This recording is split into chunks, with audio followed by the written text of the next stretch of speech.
The Human Founder Podcast by Gali Bloch-Liran.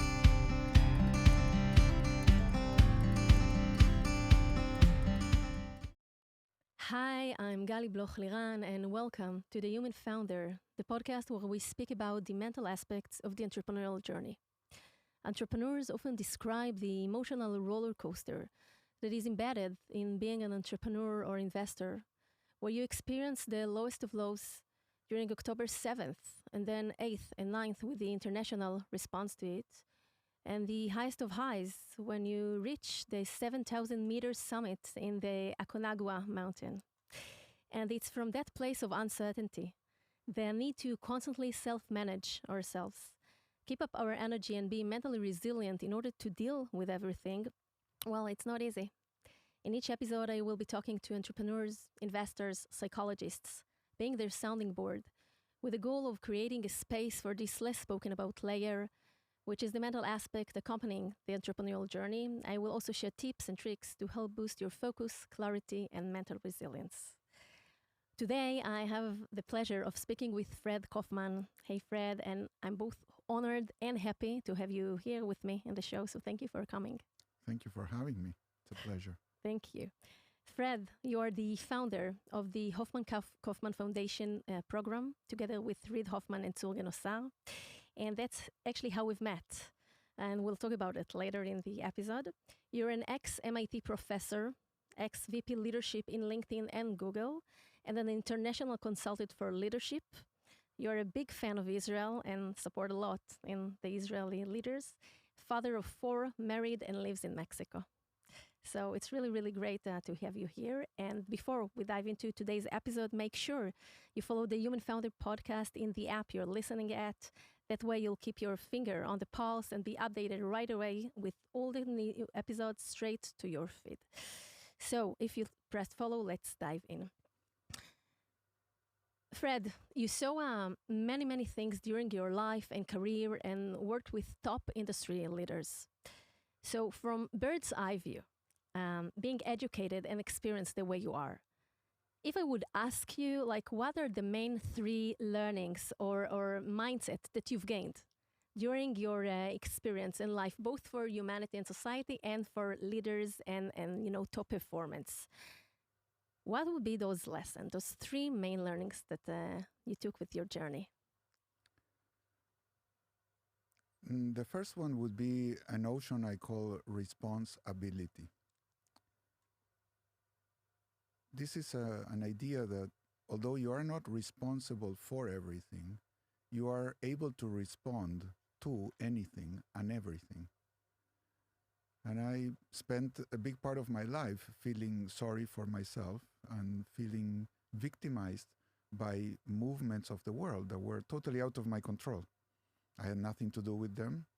I had no blame or guilt about them, but they were affecting me in a depressive manner because it could happen again. And I really felt there was nothing I could do. And in a way, it's true. But it's a dangerous truth because it's a half-truth. There was nothing I could have done about the way the world unfolded, but I was blind to what I could do to respond to them or even prepare for them. A friend of mine says there's no such thing as bad weather, there's only bad gear. I climb with her, and whenever we have a storm or bad weather, what I call bad weather, she says, "Oh, you're not prepared enough. It's bad gear." So in regards to entrepreneurship, I feel so many things are out of control of entrepreneurs. Definitely. That it's very easy to fall into this victim mentality. I am under circumstances which I cannot control and that affect me in ways that I don't want, but I can't stop it. And it's true, you cannot stop the rain, but you can use an umbrella, or you can stay indoors, or you can be prepared to be wet. And then it doesn't hurt so much as if it's unexpected and you feel helpless. So I would say that's the first. We can go deeper into that, but all my programs start with that. Definitely. Jocko Willing calls that extreme ownership. Mm-hmm. I admire him, but his notion of extreme ownership has a component of guilt, like you own it. Mm-hmm. If you're in command, it's on you. And I would say, I don't I don't pay much attention to the history because what happened has already happened. So there's nothing to do about it. But the question is, what are you going to do now and why? And that's my second great learning. Every action has a component of effectiveness. So when you're responsible, when people learn the notion of responsibility, it's always, how can I be more effective? I want to succeed. And so do I. And it's perfectly fine. That's the overt part of the intention. I want to get what I want to get. I mean, it's a tautology, obviously. But even if you're the most responsible person in the world, there's no guarantee you're going to succeed. And then it's dangerous.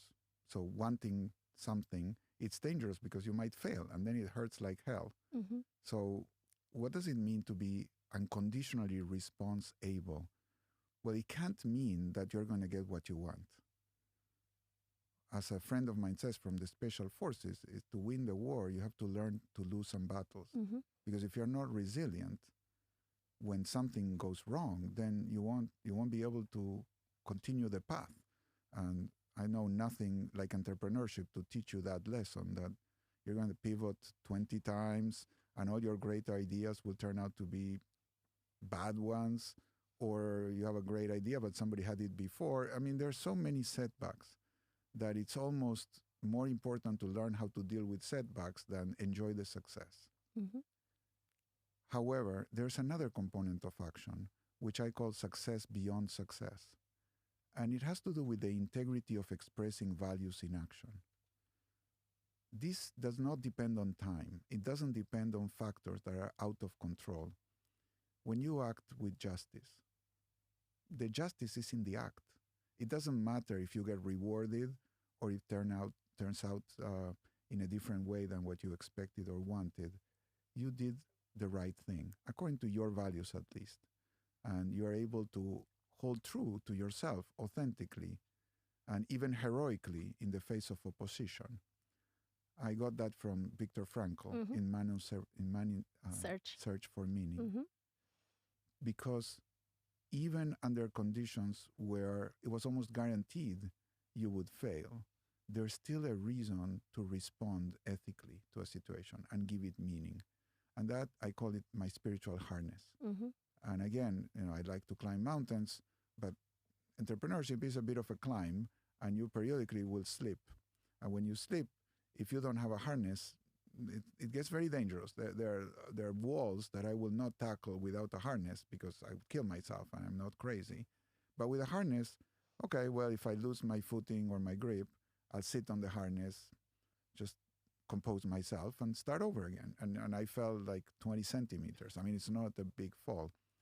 So I find that having a background of values that are transcendent values, when I say my values, they're not mine. I adhere to those. I can't say love or freedom is my value because I believe in it. Because then someone could say, well, I believe in coercing other people or yelling at them or disrespecting them. I think they are universal human values that if you align yourself with that current, then you get the wind behind you on your sails, in your sails. So that's the second, the success beyond success. Being responsible and finding a way to seek for effectiveness, but with actions that are constrained by not infringing in my values or the values that I want to live by.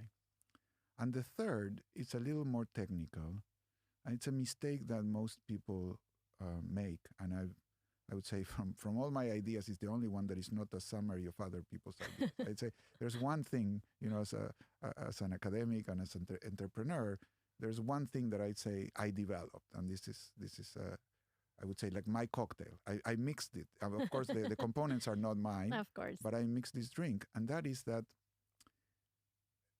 it's very difficult to scale a company because when you're a small team, you have a perspective about the real objective of the company, which is to grow, to be profitable, and so on.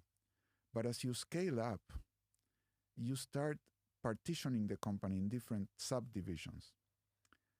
And a linear partitioning, meaning if you say, for example, in a soccer team, you have the offensive team and the defensive team, and you can give KPIs to each one about scoring goals and protecting the goal, doesn't work. The company, it's a complex non-linear system.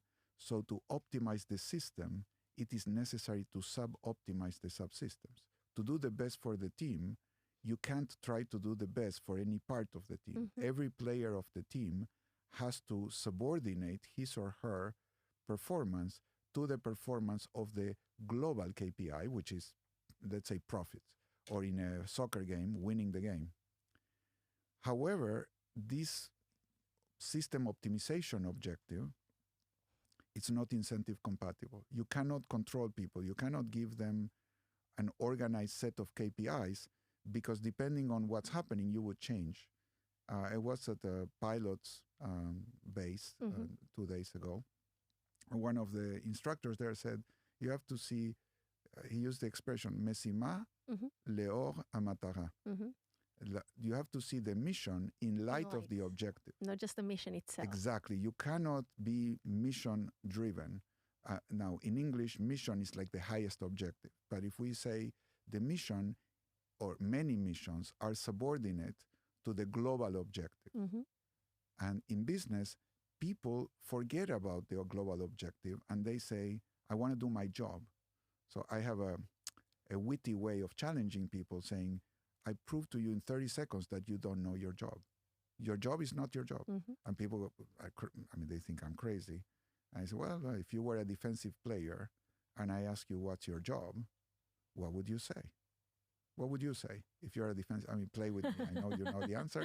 We talked about it. But what would you, if you were a naive person and I ask you, let's say, well, let's talk about an entrepreneur. Okay. If you go to, you're an entrepreneur, you have several employees, and you go to someone in finance, and you ask the person, what's your job? What is a likely answer that person would say? I make the cash flow, the budget, run the financial of the company, for example. And I say, you're wrong. That's not your job. Why? Because just like a defensive player's job is not to defend, but to help the team win, the job of any person in the company is not to do his or her job, but to contribute to the winning of the game. And that may be doing the cash flow and all that. And most of the time it is. But under certain conditions, maybe not. Maybe something is more important or more urgent. And you do not want an organization of people that would say, sorry, boss, that's not my job. I'm unwilling to do what is necessary in this moment because I have a rigid interpretation of my messima, my mission, which is to do the cash flow, as opposed to the ultimate goal, the matara, which is the general objective of the company, which could be growth, could be entering another market, whatever it is, but it's the higher objective. There's a sequence of objectives that goes from immediate to long term, and most people cannot hold both in their mind at the same time. Because if you think long term or the ultimate objective, it's great, like win the game, but you cannot organize a team telling everybody, go win. That's like 5-year-olds playing soccer, which is ant soccer. Like ants, they're all around the ball, kicking the ball in any way. If you have kids, you probably have seen them playing their little league games, and it's a mess. It's a balagan, as we say. So when you have an organization, you have to tell people what are their positions. And each position has a mission of the position. But the mission of the position is subordinate to the mission of the team, the ultimate goal. However, when you need to evaluate who's playing well, it's very hard to evaluate or measure contribution to the global objective. That's a very complex formula. It's not even a formula. It's so complex, so many criteria and components into it, that it's very difficult to calculate where the responsibility begins and ends. And but it is the real measure. Your value to the team is your contribution to the success in the mission, to the success in the larger objective. Yes. But since that cannot be measured, you measure a proxy. And the proxy is, well, how many goals did you allow? Or how many goals did you score? Or how many cash flows did you prepare? Or how accurate was your cash flow with respect to the real world, your projection with respect? Some metric, which is an approximation, but not exactly the one you need. Because if you're losing, for example, in soccer 1-0, and there's 5 minutes to go, you want the defensive team to go on the offense. But if you evaluate them on how many goals they got scored against, they won't do it because they have to protect their goal. They will play for the KPI of and they won't play themselves and not for the KPIs of the company, absolutely the group. exactly. So this is a real dilemma. Mhm. If you look at the company from the top down, the global objective demands subordination of each local objective.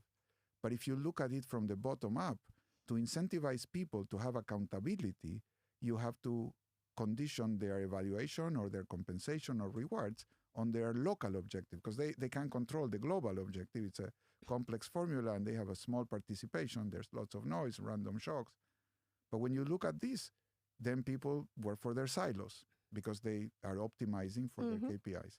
So there's no easy answer. This is not a problem that can be solved. It's a tension that has to be managed. So those are the three things that I would choose to focus on if you ask me to speak about one foot. So, first of all, thank you for that. And I'm listening to you, and I have a big smile because I feel leadership. It's a word that contains so many principles and values and messages and so many things that can be under the umbrella of leadership on one hand, and on the other hand, it's so simple because if he's a leader in society or an organization or in the army or in every kind of organization, if ones will keep this responsibility and the effectiveness and prioritization and the greater picture, I like to call it in Hebrew, tovat ha'chevra, or in English it means actually what's good for the company, for the society, for the organization, to see the bigger picture and to see our contribution to it. So when ones bear in mind all those considerations and acting from this place, things will look totally different. And the way we move the economy or the organization is totally different. And yet, leadership is not easy to teach. It's not easy to open the mindsets for others to see things this way. Some are born that way and they have it like more, charisma or ability or empathy, or they feel with more sensitivity what is going on around them. And some are less.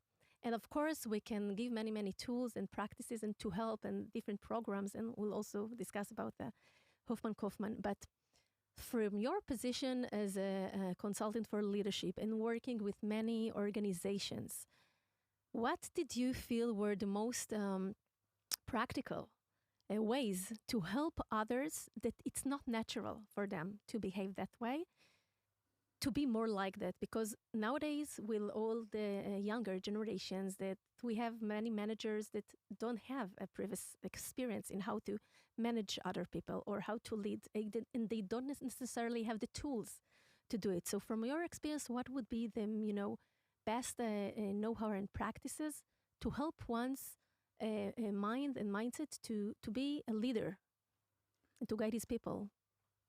The first thing I would do is define leadership and distinguish it from management because they are very different. I'll use my favorite example when I was a manager father. So my kids did not read. They played with the computer. They wanted to watch videos and play video games. And for their sake, I wanted them to read because I think it's a good practice. It's a discipline that will enhance their lives and their well-being in the future. It's a good investment to develop a love for reading. So I told them to read, and they didn't. So I followed my father's discipline in terms of motivation. When I watched too much TV, my dad would take the cable of the TV away. My brother and I watched TV, and he said, enough, get the cable, the plug to the electricity and the TV. He could unplug it from both sides, and he took it away, and there was no more TV. So now I didn't even need to do that. I just took away the computer. So now they didn't have what to play with. And I said, when you finish reading, I'll give it back to you. And that is a good management strategy because I was giving them rewards. You get the computer back if you do it, or punishments. You don't get the computer until you read. And I succeeded because they did read, but they hated me and they hated reading. That was not a good thing. And I realized that as a manager, I could get them to read. But what I really wanted was to get them to want to read. It wasn't, I was not satisfied with them reading. So rewards and punishments, as the Beatles say, cannot buy you love. I thought maybe I'll pay them $1 per page and then they'll read. And yes, it probably would work. You know, they wanted to buy video games, so Yeah, an they could incentive. save the money to buy the video game, and then they would read. But they would read only insofar as I gave them money. And the moment I stopped giving them money, they would say, finally, you know, we hated this, but we did it for the money. So you cannot buy love. How do you inspire love? Mm-hmm. And that's the question for a leader. How do you inspire people to want to do the right thing? Because when you're in a business, you don't even know what the right thing is. They would know better. So it's not like I'm telling my employees, I want you to read. That would be maybe manageable and I could get them to read. I want you to want to read. That's much harder. But I'm saying something even harder is I want you to want to do the right thing. And you say, well, what is the right thing? I don't know. It changes all the time. I want you to be thinking what is the right thing for the ultimate goal and contribute in the best way you can, given all the information you have available, checking with other people. I want your best. And I want you to want to give me your best. That's a completely different problem. Completely different. It's 2 steps removed from the typical management, which says, I'm going to tell you what to do and then control you to see if you execute, reward you if you do, and punish you or not reward you if you don't. That doesn't work. I mean, it's okay for management, but to get the best of people, you need to lead them. And the beginning of leadership is to realize you cannot do it from the outside. You have to evoke it from the inside of the other person. You're not telling the person what to do. You don't even know what to do. You are inspiring them to want to give their best and not to you. I don't think any human being deserves the best of the other. It's the mission that deserves the best. I'm not asking you to follow me. And most leaders say, well, follow me. No, the best leaders have no followers. In my mind, the best leaders inspire people to follow the mission, not them. And it's a larger, bigger, more important goal than any human being following another or obeying to other. I think that's disrespectful and it's dangerous. No ego can withstand so much adulation. You get corrupted. So I do tell people, don't follow me. Follow the mission and give me permission to guide you on a conversation about what would be the best way in which we can follow the mission together. Because I have a higher perspective, or my head is on the chopping block. You know, I invested my life and my money, or the investors trusted me. So we'll talk about it equally because truth has no rank. But if we can't agree, I'll ask you to give me the opportunity to try my idea first, just because I'm paying the bill, and not because I'm right. You could be right. I can't prove to you that I'm right. You can't prove to me that you're right. So we need to break the tie. And I like the privilege of having the first right of refusal, so to speak. And if you give me that, then we're all good. I never tell you have to do it because I'm right and you're wrong. That's belittling the other. So teaching leaders how to teach in an engaging, inspirational manner, because that's what you're doing as a leader. You want to get what you cannot extract. You cannot extract that from people. They have to give it to you as a gift. And how do you inspire them to give you something as a gift? You say, well, it's not for me. It's for the mission. And this mission is something that ennobles you participating in it. And the values that we adhere to and that we're guided by in our pursuit of the missions are ethical, are inspirational, they make you proud, and you want to be in this community because we're a bunch of people that commune with universal values that make us very proud to be members of this community. We act with full integrity, and we're pursuing a very loving mission because we want to be of service to others. That's what a for-profit business does. You make money because people pay you more than what it costs you to produce, but they pay you all this money because it improves their lives. If you produce something that is not going to improve their lives, then they won't pay you. So business is totally based on the commitment to help other people flourish. that that for me is the beginning of the teaching. Then there are all the techniques. How do you do it? How you have the conversations? How do you discuss the opportunities with people and so on? But this is the essence. But this is the essence. And very few people, when I say this, no, a true leader has no followers. People over there are like, what? I mean, of course, a leader is the other side of the followers. No. So I'm listening to you, and I'm deeply inspired, but by what you say, because I feel that this saying it out loud, that it's not about ego, and that as a leader, it's not about me.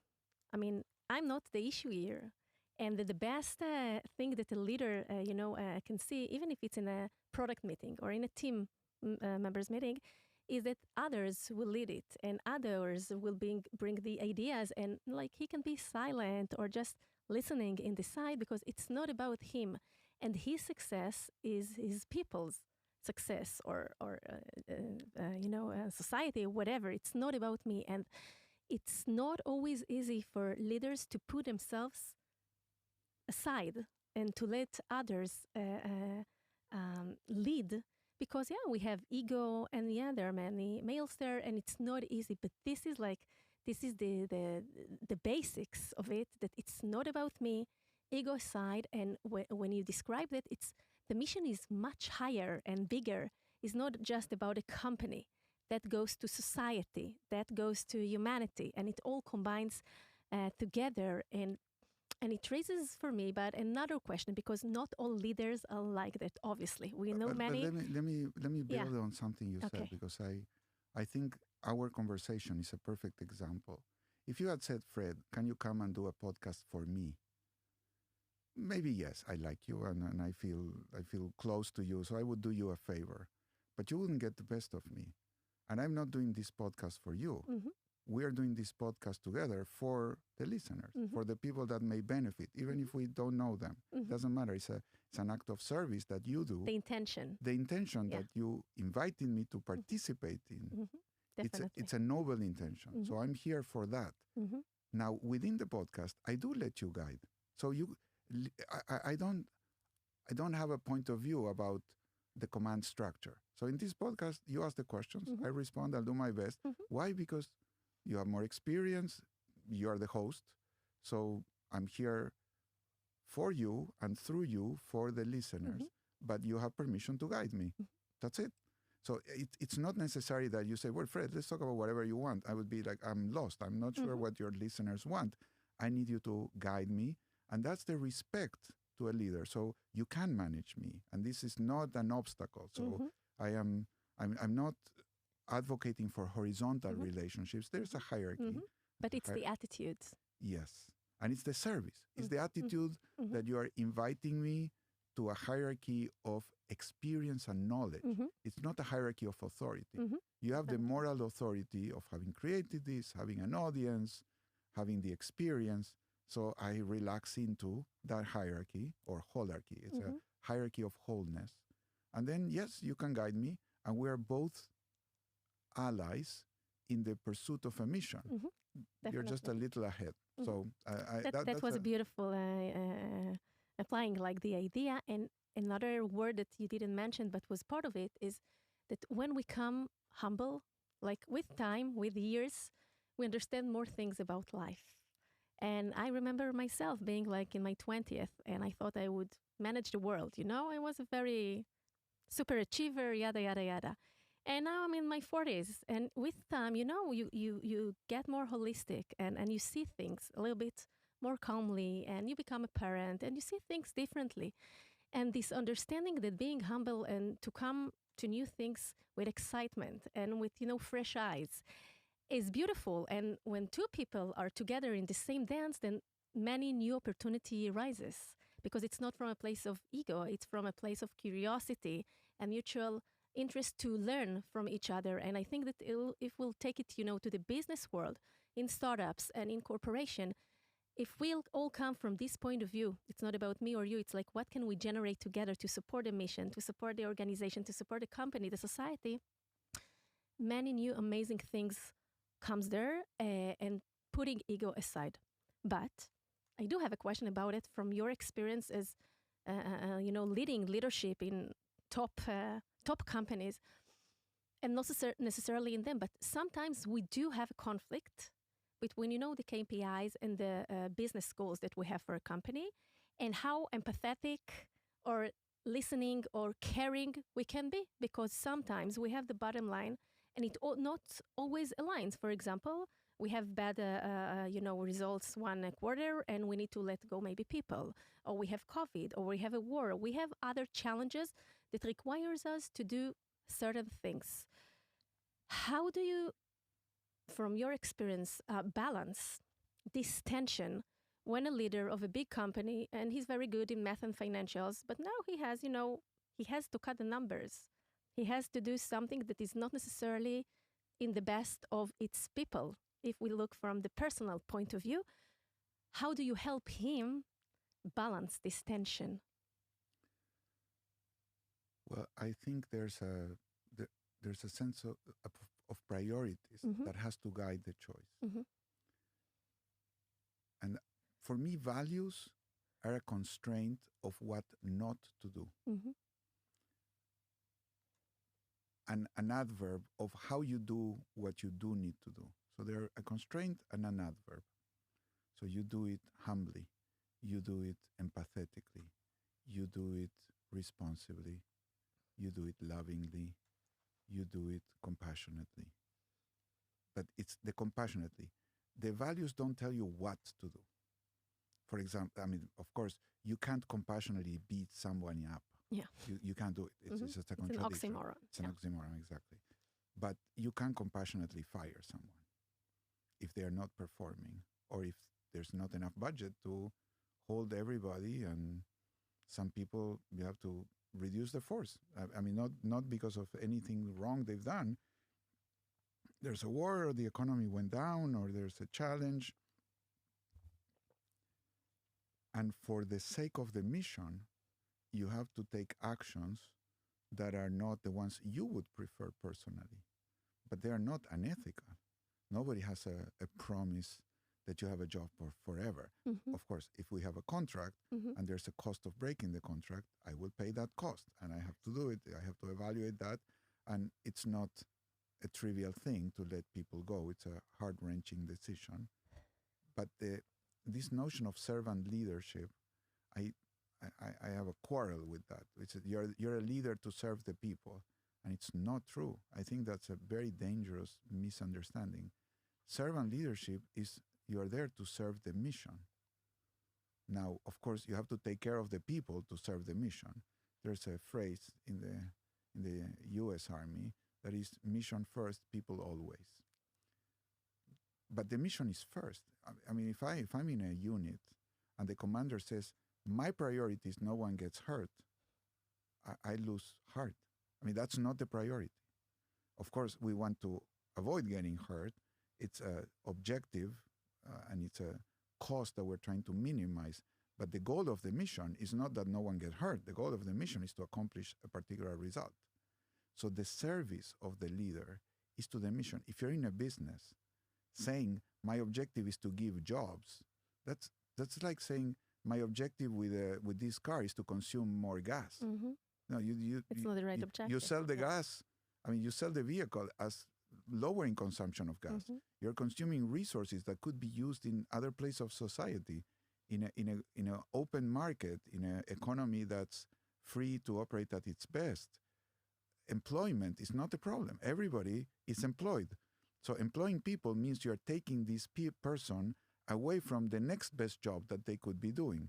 So if you can deliver the same result without needing this person, this is not harm to the person. This is a benefit to society that now has a free resource. Being proud of spending money, it's crazy, but people say, no, I'm proud we have 100,000 employees. And what are you proud of? Of course, if you need them, that's great. But the pride of the company is in serving the customers. The company is not to serve the people. The company exists to fulfill a mission of service to the market. The people are part of the company, like soldiers that are going to a battle. The goal is not to protect the soldiers. If you wanted that, just don't have soldiers and don't have a battle, and that's it. Unfortunately, there are some bad consequences of being unprotected. So unfortunately, again, we need that. and there's an opportunity to add value to society, perhaps let's go back to business, then this opportunity requires resources, but you want to minimize the resources you use. And whatever you do with people, you want to do it with the right adverb. So you don't treat people brutally.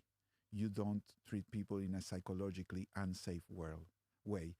So, for example, if somebody offers an idea and you think it's not productive, you can say, that's a stupid idea. That is brutal in my mind. That is callous. It's ruthless. Some people feel proud of being, I just tell the brutal truth. I say, that's brutal, but it's not true. Because ideas are not stupid. I call ideas stupid when I think they are counterproductive. But it's my belief. And it's incredibly arrogant to say that without understanding why the person thinks. So you say an idea, and I'm like, I don't think that's a good idea. But I realize that that's my opinion. And I don't have a lot of understanding of why would you suggest that idea. So what is respect? Respect is it's not to say, oh, that's a really interesting idea, and inside to think this is bullshit. That is being a hypocrite. So I'm not suggesting hypocrisy. I'm suggesting genuine curiosity. This is part of the responsibility to understand, to fully understand what the other side means to. Yes, absolutely. Exactly. So when I hear the idea and I have a reaction, I notice this is my reaction. I have to manage myself. And it's a quick reaction. It's intuitive. And, I've never met an idiot that thinks like I do. Never. So the question is, do I think they are idiots because they don't think like me? Or is it that when they don't think like me, I think of them as idiots? What is first? And I believe it's pride that leads me to insult them or insult their ideas by not listening.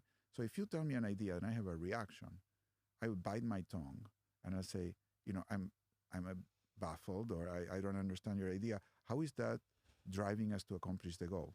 And there are two possibilities. Maybe you tell me your thinking and you convince me, and I haven't lost anything. So now I can challenge you. Mutually earned. Exactly, in an open manner without loss. And if you convince me, I say, I didn't understand it, but now that I do, I love the idea. Great. Or maybe you explain to me and I see a problem in an inference you've made or in a logical connection or a piece of data that you're using. I think it's unreliable, or it's different than the one I have. And I can tell you, where did you get that information? Because I have the opposite information, or I have different information, and we can talk about it. And maybe you are right and I'm wrong. Or maybe I'm right and you're wrong. But you would discover when you see my information, it's like, oh, I made a mistake. Now, of course, if that's the truth, then I don't like my idea anymore. And we're together. If we can't convince one another, I can still be open and say, yep, this is a very difficult issue. The data is not conclusive. We can draw the opposite inferences and they're both justified. So we have a mystery and we have to make a bet.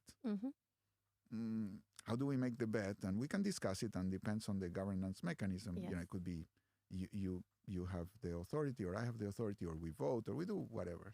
So there's no reason. You actually say that everything, it's like it goes together. If you come compassionate and humble and you're listening to what's happening and you're following your values and you do want to have the greater good, so it all aligns. Yes, and it still doesn't feel good. Like we could have a performance conversation where I tell you, this is not working for me. I'm not getting from you the service that I expect or I need. But you'll do it in a compassionate, respectful way. I'm not going to yell at you. I'm not going to say, you moron, you screwing up. No, I would say, this is not working for me for this and this reasons. And I may explain to you what I need and ask you if you can do it. I may help you with training, or I may tell you, I don't have more time to wait. And it's been very painful, but I have, when I work with a company and I have associated coaches that do other programs, well, the company is trusting me to choose only coaches that are up to my standards, because they trust me. They wouldn't hire these coaches if they didn't come through me. So I have to do some quality control. And I have told coaches that I wasn't ready to sign for them Mm-hmm. because in practices or observing them, they didn't meet my standards. Mm-hmm. And they were upset. It's like, wait a minute, this is a learning place. Mm-hmm. Like, yes, it's a learning place when you learn. Mm-hmm. But the moment we are a service provider, Mm-hmm. the client is not paying for learning. The client is paying for performance of people that I would recommend. And I cannot recommend you. Mm-hmm. With a hand in my heart, I love you personally, and sometimes with friends, and it's awkward to say that, but it's the mission. These people are paying for us, and I have a responsibility to choose a resource that I can sign for, and I can say, yeah, I vouch for this person, and that's not true with you. And it sounds well, but they're hurting the person. Yes, yes, it's Sometimes, I'm working with many startups and founding teams, and one sentence that I really loved to hear. I mean, it was said, but it was said in such a compassionate and thoughtful way that a CEO needed to let go one of his team members, and he told him in a very, very authentic and candor way that he feels he can't be the best CEO possible to this mission because he doesn't feel he can work in the best possible way when this is like what happens from the other side. And he took full, responsibility about his activities, what can he do, etc. He didn't put it on the other person, but he said, in order for me to lead this company and to stand in front of the board and to be responsible for the mistakes, the bad decisions, I have to own it. And I cannot be the best CEO I can if I wouldn't do this and this and this. And this is like a very good example, to my opinion, of what you're saying. I want to continue. You spoke about other coaches. So when we prepped for this session, you told me, Gali, ask me whatever is interesting for you. Yes. And I had like, an interesting thought in my mind, being also a coach working with leaders. And you have so much experience and so many years that you're doing it. And I remember now with everything that is going on here, etc., one of the questions in general in mental health, and we have a crisis in the world, no one a therapist, etc., etc. And I asked the question, who takes care of the therapists? Okay, so I'm bringing this question back to here. You work with so many people. You guide so many people. What were the points in life that you felt that you needed someone else to listen to you, to help you reflect if you gave the good advice, if you were at the best performance you could be in the same moment? The moments that you felt that you finished a coaching session and you go back and you start to think about all the things you didn't say or the things that you said and you didn't have to say, like reflecting back, what helped you in those moments as a coach? Always and never. Always, because there is no point at which I couldn't use help to make it better. It's always possible to improve. So I can always use a reflective partner that would help me get better and ask me those questions. What did you like about the session? What are you missing? If you were going to do it again, what would you do? And I love the questions, and somebody that's listening with kindness, inviting me to explore the issue. So always, there's no point when I wouldn't need that and or be able to use that for improvement. On the other extreme, when you say need, like, have I ever felt like I'm losing? And maybe I'm arrogant, but I emotionally, I feel so connected to the people when I coach. I don't think afterwards, did I say the right thing? It's a little bit of being in a trance. I'm listening so attentively. It's almost like I'm not there. And people ask me what it's like to do a coaching session. I say, well, first try it. I'll give you a free one. You can try it and see what it is. But I tell them it's like talking to yourself, but better. Better. It's just I'm there. I'm completely on your side. I have no agenda. I'll ask you questions. Now, if you offer me that, I'll take it anytime. Like I love that from coaches. And sometimes in my school, people are afraid. Oh, now I have to coach Fred. It's like so difficult. I'm the easiest person to coach because I love it. I have nothing to hide. I have nothing to prove. and I have the same problems as everybody else. And I'm as blind to my own stuff as any other person can be. It's a matter of perspective. So who could not use a loving perspective to reflect on how to improve? I mean, that would be the ultimate stupidity. So I always welcome, I always like that. But if I don't have it, I don't feel overwhelmed. I feel in the flow of the conversation, this is going to sound somewhat mystical, but it is true for me. I surrender what is happening, so I don't feel I'm in charge and I have the responsibility, or I screwed up, or I did. There's a song in Spanish. I come from Argentina. It says, ¿Quién dijo que todo está perdido? Yo vengo a dejar mi corazón. Who said that everything is lost? I'm coming here to leave my heart. And it's a little bit like that in coaching. I'm doing everything I can. I'm doing it with the best intention that I can. And then I let the things happen. I've studied 30 years, so I trust my study to guide my intuition. But in the moment, I'm not planning, and I'm not reflecting afterwards like, take notes and what did I do? Maybe I'm just too old to learn new tricks. I'm an old dog. So, but when someone asks me, of course, I love to reflect. And I'm sure, every time I've done it, I always come up with ideas on how I could help better the next person. Well, I personally took it, the always and the never. It was beautiful, the way you phrased it. And I also thought that, you're coming from economics background. We'll talk about it in a second. So it's a question of, resources, of time and energy. And we're always missing resources, right? Especially in startups, and missing people, money, funding, time.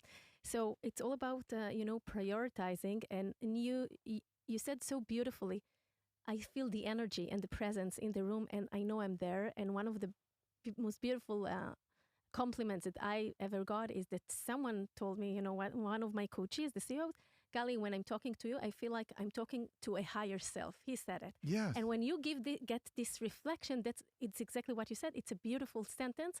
And if I go back to leadership, and it's not about me, and you're not in the room, so it's exactly like that.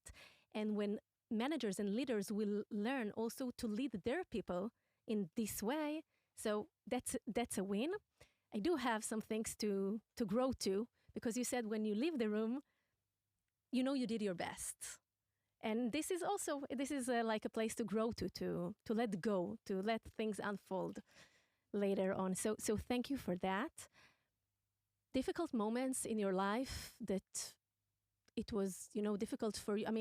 You're very positive and optimistic, and you help others to see things from this point of view and attitudes. Were there any that you're willing to share? Yes. Specific points in your life that you felt you don't want to wake up tomorrow in the morning and you don't have this energy to share with others and to help others grow, because now you need to focus on yourself? Yes. Well, October 7 was the low light. And I thought it couldn't get any worse. And then October 8 was worse, because October 7 was the shock and the trauma based on a terror attack that resonated with deep trauma. I grew up in Argentina. I was born in Argentina after a long list of pogroms pushed my family all over Europe and finally to South America. Both my father's family and my mother's family. There are dead Jews everywhere in pogroms. And then in Argentina was a terrorist attack in '94, a big one, which never got solved. But then it happened in Israel, so it was very traumatizing. But then, when I say October 8, is the aftermath, the reaction of the people, and the anti-Semitism and the subtle bias to always go against the Jews or against Israel or against Zionism. And I thought, my God, if people would have known what the Nazis were doing or were about to do in 1935, I want to believe that at that time they would have stopped it, that Hitler would not have been able to carry out his plan. But this time, it wasn't like the Nazis that tried to hide the concentration camps. They tried to bury all the evidence, kill all the inmates, make sure nobody knew what they had done. They were embarrassed. Hamas put it on social media. They live streamed it. And I thought, okay, this is the end. And the reaction was, no, know whether they're justified. Colonialism, I don't know what context you need or could justify burning a baby or raping a woman and killing her in front of her children. There's just no. That was even more frightening because I don't expect anything from terrorists, but you have to deal with them through the appropriate means. But with a world that is as callous as a world saying, well, you're colonizer, so you have to understand that they're trying to liberate themselves or whatever, all the stories that have been posted, that took everything away from me. I mean, I just couldn't. I was broken. I was just totally broken, and I know when I was a youngster, I worked with a psychotherapist when I was an adolescent and trying to figure out how to do life. And he used an example that sometimes, if you're in a pool and you are not swimming very well, sometimes you need to go to the bottom and push yourself up from the bottom, like use your feet, get to the bottom. So I trust that. So I do let myself sink into the depths of despair and sorrow and heartbrokenness. And that's what I need to do. And I did that for 2 or 3 days. It's like, okay, I need this. I need to go into grieving mode and honor my feelings. And then, well, I'm still heartbroken. That never left. But something started to emerge, which was a sense of determination. This is the call of the hour. And as Joseph Campbell said in The Hero with 1,000 Faces in the book, the hero's journey starts with a call to adventure. Mm-hmm. And usually the call to adventure is something you'd prefer not to get. I mean, I call it the oh shit moment. It's the moment when you realize the world is not what you thought it was. Mm-hmm. And now what are you going to do about it? And most people who get a call to adventure try to say, can you call someone else? It's like Moses saying, I don't speak well. I'm a stutterer. Can you ask someone else to go talk to Pharaoh or, call on someone else. I don't want to grow. I'd like to go back to the way things were before. But then this idea of responsibility is, okay, you teach this, now live it. And it was a call to myself to say, can I exemplify that in the darkest hour of my life? That is really, I cannot think of anything else that happened in my life that put me in that pain. And then just to be vulnerable, coming to Israel was very scary because I live in the diaspora. I wasn't here. Mm-hmm. And I feel completely like they did this to my brothers, my sister, my children, but I'm not an Israeli, so do I have the right to come? How would I be received? And also, the people in our program, most of them are from elite military units. They're officers, and many of them are in the reserve, and they did their tzava in these fantastic units that are like mythical. It's like superheroism. And normally, people come to me. They come to my home, leadership, business. I feel very grounded there, and I have something to teach, even to the heroes, because it's my world, the business world. I've coached some of the famous people, and I have an identity. But now I'm coming to a country in war. I'm going to your world, to the war world. I'm going to the bases. I'm talking to the soldiers. And I had this fear, this insecurity. I can't remember the last time I felt insecure. It was a weird feeling. Maybe when I started teaching at MIT, my first class, like, these MBAs, I'm afraid of the MBAs. I was just a new professor.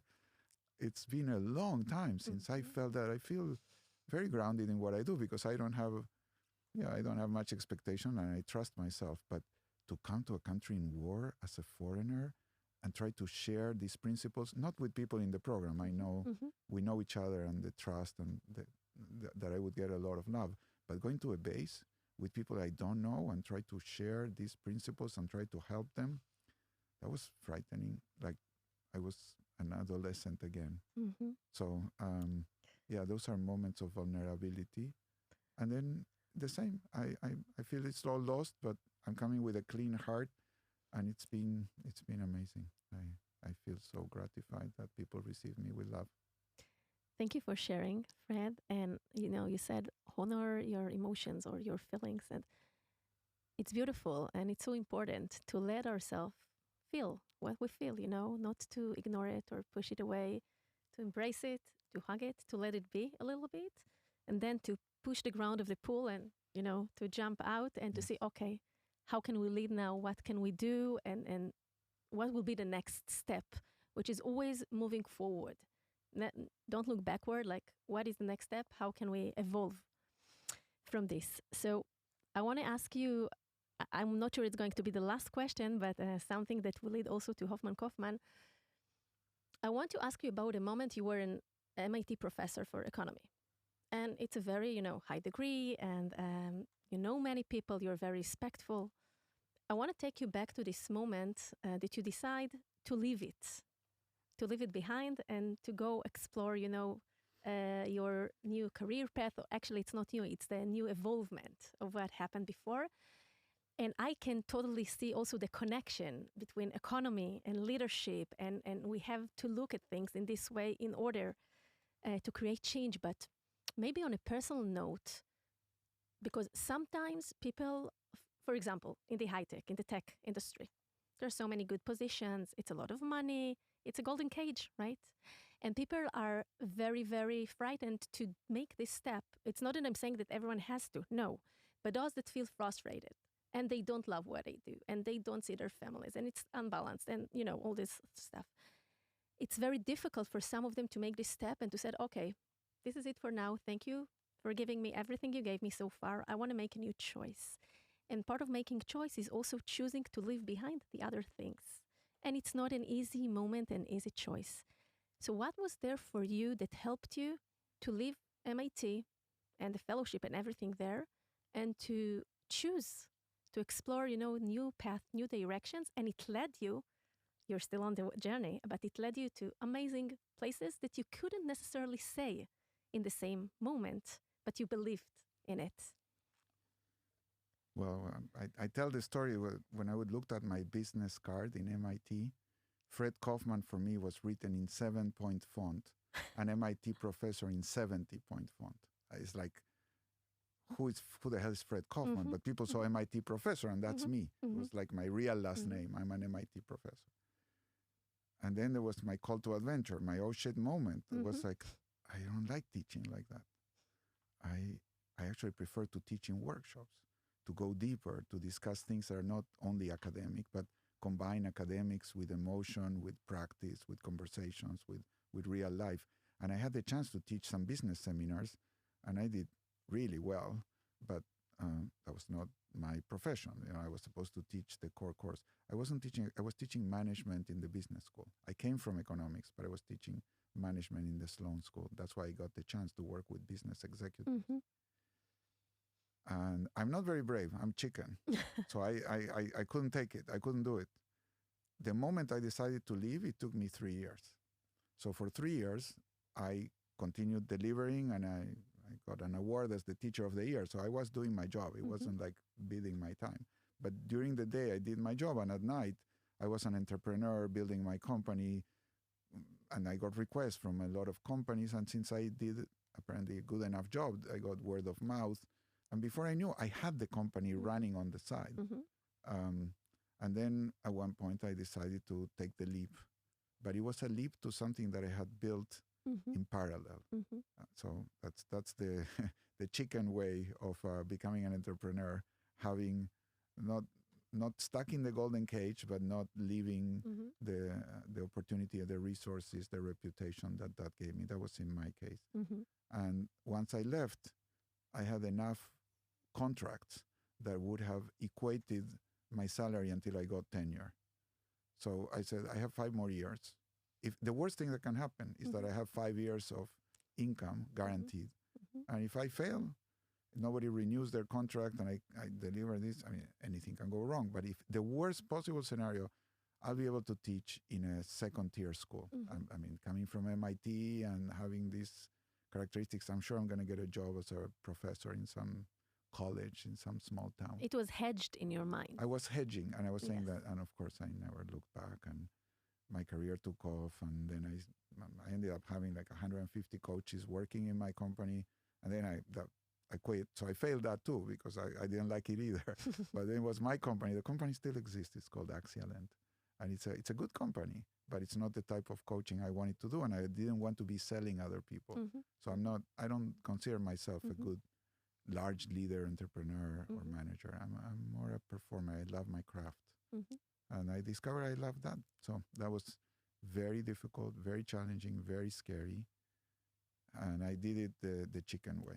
I building in parallel. Some people are brave and they just leap. Reid Hoffman says, being an entrepreneur is like jumping off a cliff and building the airplane as you fall. I know. I built the airplane before I jumped. So when I jumped, it was already able to glide. Like it was enough of an airplane there that didn't have the whole engine and everything, but I had enough to glide. So the more compassionate way, self-compassionate way, will be to say that you just hedged, the risk, and you took it slowly, right? Yes, yes. And that's okay because each one has his own character. There's no one way to do things. I'm not a very daring person. I'm actually quite prudent in my attitude. But I think what's beautiful in what you said that you always ask yourself questions. What's right for you? Because Yes. there's no right or wrong, absolute right or wrong. What's right for me? What's right for me now? And maybe it changes and it evolves. And maybe it was good for you to have 150 coaches. And maybe several years later, it wasn't what you wanted anymore. So, this deep listening to ourselves throughout our career, throughout our journey as founders or entrepreneurs, it's so crucial because, it helps us build our own machine learning and guts feeling. And it also helps us be more aligned with our values and the way that, we live our lives. So That is very affirming. I can tell you're a good coach. That is one of the things good coaches do. They affirm people and they look at the best way to tell the story. And you're it was genuine. Yeah, no, I believe it. No, I'm telling you, I know it's genuine. I feel it's genuine. So I'm thanking you for it. Thank you. And maybe before we hit the pause button, a few words, because this is actually where I got to meet you and your gain some of your knowledge and perspectives. What pushed you to found Kofman Foundation together with Reid Hoffman and together with Surge Notsar? Maybe in short, like how this idea actually came into reality and what was the power or the energy that made you feel that you need to, this is the next thing that you need to take, the next step, and maybe something that you want to live in this world? I had a dream for a long time, which is to work with people that would combine the courage and the heart of a warrior with the spirituality of a monk and the compassion and the love of a monk and the intelligence and the application of wisdom like an engineer. Wow. So I wanted to work with people like that. Now, I didn't feel I could teach the principles of engineering or business like they do in the university. So I went to the University of Engineering and I started working with people there, trying to teach them about philosophy, stoicism, values, and some ideas from Jocko Willink and other warrior mentality, not because of the war, but because of the courage to confront difficulties and get through and have the stamina to challenge yourself and challenge the status quo. And I found out that was very difficult. I didn't feel that I could fully choose the right people, train them, and it was very difficult. I brought people from the special forces to train them in Mexico. I live in Mexico now. And it was successful, but not as much as I wanted. And then there was one of these regular barrages from Gaza, and I was so upset about the media. Very similar to what happened here, but it was a practice, like in 2018, I think. So I called Sur, which I had met they invited me to give a conference here on meditation a couple of years before, he and a rabbi called Yaakov. So I called him and I said, I want to do something. I had no idea that he was the son of a very prominent figure in the Israeli security establishment, Yossi Ginosar, who was part of Rabin's staff and connected with Arafat and all that. And he had connections with all the alumni networks of the elite units. Yeah. So we came up with the idea. It's like, okay, why don't we start with the warriors that have the heart or the people in intelligence operations, and we let the state of Israel help us vet the candidates by choosing the best of the best of the best according to the selection criteria of these military units, and then we build on that. And that's how Kofman emerged. I talked to Reed. I told him this was a dream, and to help Israel by adjusting I would say, the leadership skills people learn in the military units, but turning it to civilian entrepreneurial life, and give them this also opportunity to not feel disconnected from their emotions. Even being a warrior, your source of strength comes from being in touch with yourself and with something that transcends you. And that's how it started, and that's how we're doing. And it's a wonderful opportunity to contribute, to be of service in something that I can add, I think, some value, and then be in company of extraordinary people that then go out and do good in the world. It's like my project, like in this movie, Paid Forward. You know, you help 3 people, and they ask them to help 3 people instead of paying you back, paying it forward. Well, that's the idea of the program. We just ask people, there's nothing back. It's totally free for the participants. It's subsidized by Reed and by my effort. And then people go out into the world and do good things. I would say that's the payment. You just do something good and let me feel that I'm a part of this, that I take some pride that when you help people, we help you get to the point where you could help other people. And you contributed yourself.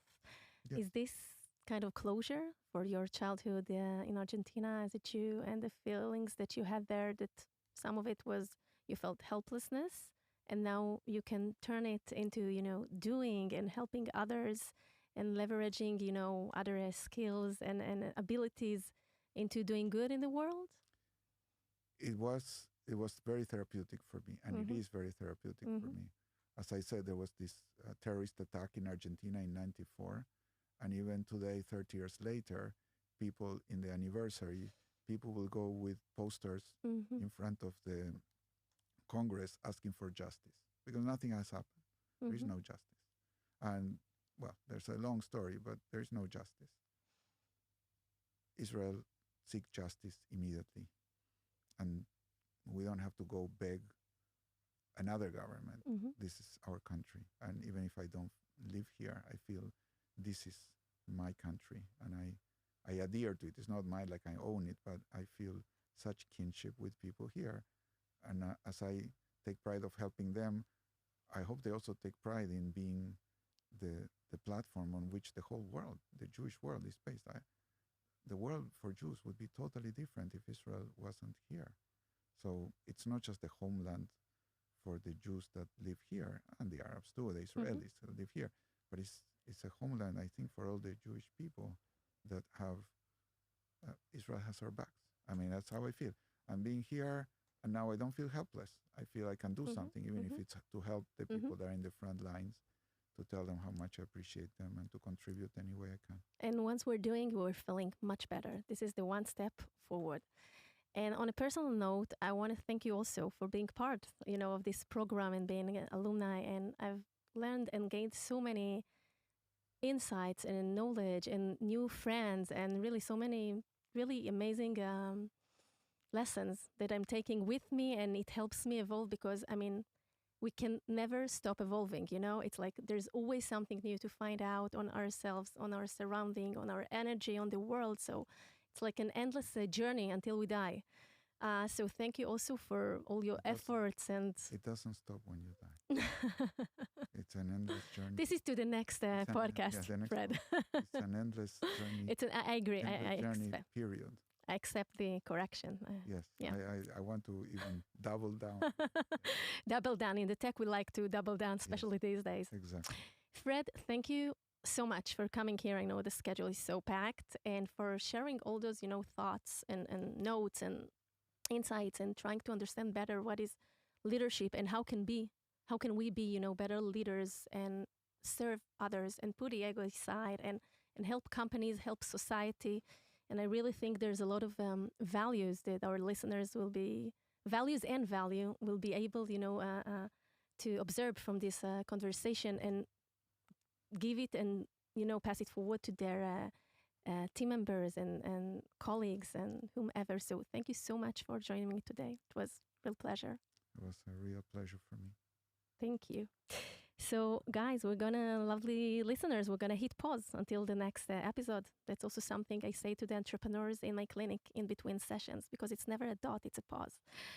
The Human Founder podcast can be found on all leading podcast platforms: Spotify, Apple Podcast, Google Podcast, and Podbean. You're invited to subscribe and follow us. If you enjoyed listening, I would really appreciate it if you share the podcast with people who you think would derive value from it. Thanks to the amazing studios at Google for Startups Israel that allow me to record here all this content. Feel free to visit my website at galiblochliran.com, leave your details there, and learn more about the mental aspects of the entrepreneurial journey. Let's hit pause. Till next time. Thank you so much, Fred. Bye.